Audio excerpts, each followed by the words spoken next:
Dans cette vidéo, nous allons te demander que devons-nous essayer de faire la majorité du temps? Écoute attentivement et suis bien pour trouver la bonne réponse.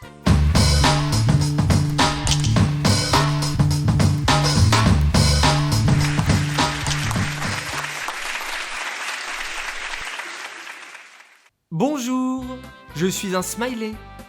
Le Rambam a quitté ce monde le Chaf Tevet. Cette vidéo sera donc sur sa vie qui était bien chargée. Et nous allons raconter plusieurs choses qui lui sont arrivées. Souriez si vous pensez que c'est un jour joyeux. Et faites un visage triste si vous pensez que c'est un jour difficile. Il a dû s'enfuir de sa maison en Espagne et errer d'endroit en endroit. Content ou difficile?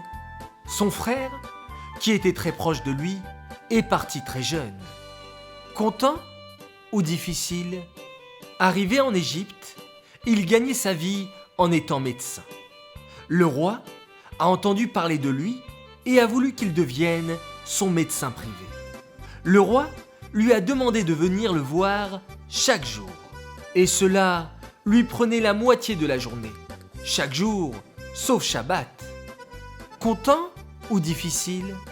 Il rentrait ensuite chez lui, où l'attendaient toutes sortes de personnes pour une consultation. Importantes ou pas importantes. Des juifs et des non-juifs. Il mangeait quelque chose, puis il s'occupait de ses patients le reste de la journée. Content ou difficile? Les juifs avaient besoin d'encouragement dans leur judaïsme. Donc, plusieurs fois, il venait voir le Rambam pour parler avec lui jusqu'à tard la nuit. Et ceci sans s'arrêter pour manger quelque chose. Content ou difficile? Content qu'il puisse aider est vraiment difficile, car il n'avait ni le temps de manger, ni le temps pour lui-même. Et particulièrement dur, car il n'avait pas le temps pour étudier la Torah, chose qu'il aimait le plus. Lorsqu'il finissait, il était tellement fatigué qu'il ne pouvait plus parler. Et le lendemain, tout recommençait depuis le début. Content ou difficile? Il pouvait apprendre et enseigner la Torah seulement le Shabbat. Finalement, il pouvait faire ce qu'il voulait. Pour le Rambam, qui était un tellement grand Talmid Chacham et un grand tzaddik qui adorait étudier la Torah, vous pouvez imaginer comme cela devait être difficile de ne pas pouvoir étudier la Torah durant toute la semaine.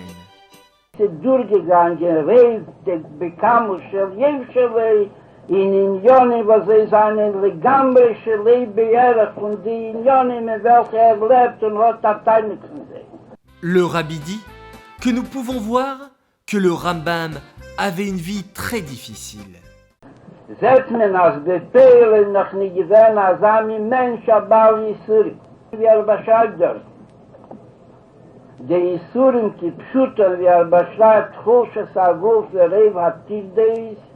Mais le Rabbi fait remarquer qu'il a décidé d'être content chaque jour.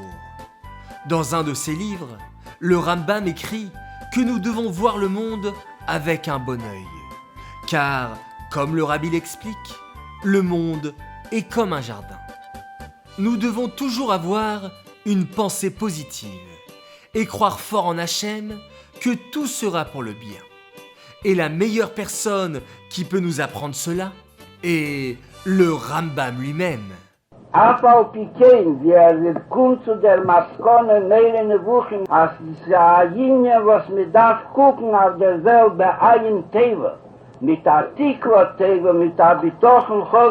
L'enseignement pour nous du Rambam est que nous devons toujours sourire et voir le bon côté des choses, même si cela a l'air difficile.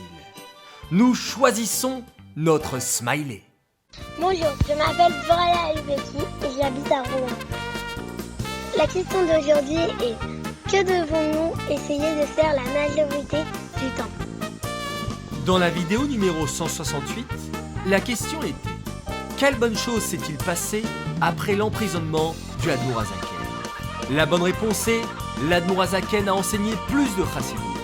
Le gagnant de cette vidéo est Lévi Yitzhak Sebag de Paris. Participe au prochain tirage au sort en envoyant la bonne réponse par WhatsApp ou sur monrabi.org. Mazal Tov et joyeux anniversaire à Yosef Yitzhak Chulski de Paris. Nous te souhaitons une année pleine de réussite, Begashmiut et Beruchniut, que tu puisses être un soldat fier de Tivot Hashem en donnant beaucoup de nachat au Rabbi et en rapprochant la venue du Mashiach.